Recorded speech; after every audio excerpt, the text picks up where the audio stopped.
J'ai un ami, il s'appelle Maxime. Maxime, un ami de longue date. Maxime, un vrai fanatique du développement personnel. Maxime a lu tous les livres de développement personnel. Tu ne peux pas lui parler d'un livre qu'il n'a pas encore lu. Maxime connaît tous les grands auteurs de développement personnel. Et en plus de ça, c'est un très grand croyant. Il va tout le temps à l'église. Il parle avec beaucoup de pasteurs. Et vous savez tout comme moi comment les pasteurs africains savent très bien motiver. Mais malheureusement, Maxime n'évolue pas, que ce soit dans sa vie professionnelle, financière ou amoureuse. Et pas plus tard que la semaine passée, en voyant mes vidéos sur YouTube, il m'a contacté parce qu'il était étonné de l'avancée que j'ai eu à avoir dans ma vie depuis quelques années. Et Maxime, je l'analysais depuis plusieurs années et j'ai remarqué qu'il y a un petit truc qui lui échappe. Et par le passé, j'étais comme Maxime. Beaucoup de personnes sont dans la même situation que lui, tout simplement parce qu'il y a une petite chose qui nous échappe. Et cette chose, j'ai réussi à savoir de quoi il s'agit grâce à différentes rencontres ou différentes expériences que j'ai eues dans ma vie. Et je vais vous raconter ces expériences-là pour que vous puissiez également savoir de quoi il s'agit. Ce qui manque à tant de personnes en fait pour avancer dans leur vie et réaliser tous leurs rêves.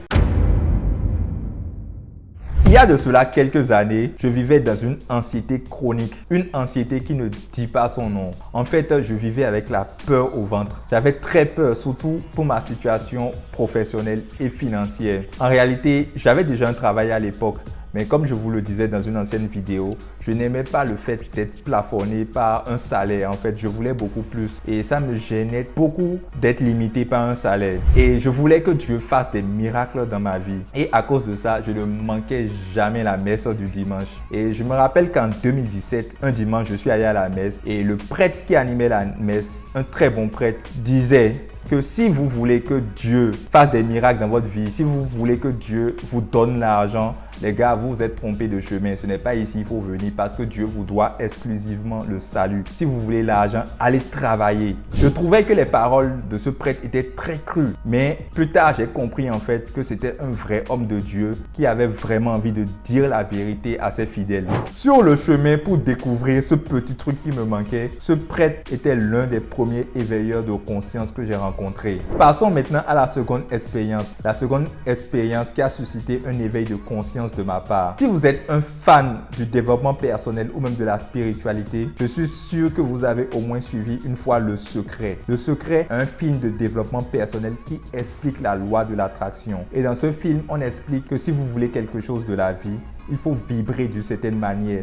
Il faut se visualiser d'une certaine manière. C'est-à-dire, si vous voulez devenir riche, vous devez vous visualiser en train de gagner de l'argent, en train de recevoir beaucoup de biens. Et ensuite, la vie va vous envoyer des événements qui sont en cohérence avec votre niveau vibratoire. Et un jour, en me baladant sur YouTube, je suis tombé sur une vidéo de Bob Proctor. Bob Proctor, c'est l'un des écrivains, c'est lui qui a écrit Le Secret en fait. Et Bob Proctor disait que beaucoup de personnes l'ont contacté et s'est rendu compte que la plupart des gens n'ont pas très bien compris ce qu'il essayait d'expliquer dans son film Le Secret. Il disait que la plupart des gens se contentaient simplement de comprendre la partie liée à la visualisation. Ça veut dire que pour la plupart des gens, ce qu'ils ont compris de ce film, c'est que si j'ai envie de devenir riche, il me suffit juste de me visualiser en train de devenir riche et la vie va m'envoyer la richesse. Alors que dans le film, il avait bien précisé qu'il fallait aussi passer à l'action, que de ne pas trop réfléchir. C'est-à-dire, j'ai envie de devenir riche, je me vois en train de devenir riche et si j'ai des idées qui me viennent en tête, je passe à l'action, je les matérialise et en passant à l'action, la richesse viendra à moi. Mais la plupart des gens ont choisi en fait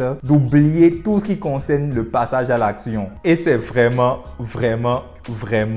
dommage. Donc, pour Bob Proctor, l'équation est la suivante. Visualisation plus action égale à résultat. Visualisation sans action égale à visualisation. Et là, vous êtes un rêveur parce que vous ne faites que visualiser. Et je me suis rendu compte que mon prêtre de la première histoire avait également raison. Parce que selon lui, l'équation est la suivante. Prière plus action égale à résultat. Prière sans action ne donne pas de résultat. Si vous allez seulement à l'église et que vous ne passez jamais à l'action, vous serez toujours pauvre comme un rat d'église. Ah putain, l'expression cadre bien, pauvre comme un rat d'église. Putain, ça cadre parfaitement même. Trêve de plaisanterie. Mais on se rend compte que toutes les composantes de l'équation ont leur importance parce que quelqu'un qui passe tout le temps à l'action sans prendre la peine de prier ou même de visualiser ce qu'il veut ou là où il a envie d'aller ne pourra pas avoir de résultats parce que c'est comme un capitaine qui dirige un bateau ou qui pilote un bateau sans aucune destination. Difficile dans ce cas de venir à bon port. Donc, si vous passez à l'action sans prendre le temps de faire un travail de visualisation au préalable, vous risquez de travailler dans le vide. Certes, vous allez mettre tous les jours en place des actions, mais ces dernières ne seront pas en cohérence avec vos objectifs de vie et c'est vraiment une perte d'énergie et de temps. Donc, aucune composante de l'équation doit être négligée. Prière ou bien visualisation plus action égale à résultat. Comme vous l'auriez certainement déjà compris, le plus gros problème de mon ami Maxime est qu'il ne passe jamais à l'action. Il passe tout son temps à bavarder. À chaque fois qu'on le rencontre, il fait des résumés de tous les livres de développement personnel ou de spiritualité qu'il a lus. En fait, Maxime est très cultivé tellement il lit. En plus de ça, c'est un gros croyant. Mais malheureusement, cela ne suffit pas pour avoir des résultats parce qu'il a omis une composante importante de l'équation, le passage à l'action. Donc, mon mot de fin de cette vidéo, c'est ne négligez aucune composante de l'équation. Cette équation, vous devez la bûcher. Elle doit même devenir un mantra pour vous. Prière ou visualisation plus action égale à résultat. Si vous finissez de prier ou de faire votre visualisation et que vous passez à l'action en faisant de petits pas vers vos objectifs, vous verrez que tout se passera très bien pour vous. Si tu as aimé cette vidéo, n'hésite pas à nous le faire savoir en nous mettant un j'aime parce qu'on aime les j'aime par ici. N'hésite également pas à partager la vidéo afin qu'elle puisse toucher un maximum de personnes car je suis convaincu que cette vidéo peut changer des vies, surtout en Afrique. Et je te dis à la prochaine pour une capsule encore plus croustillante. Peace.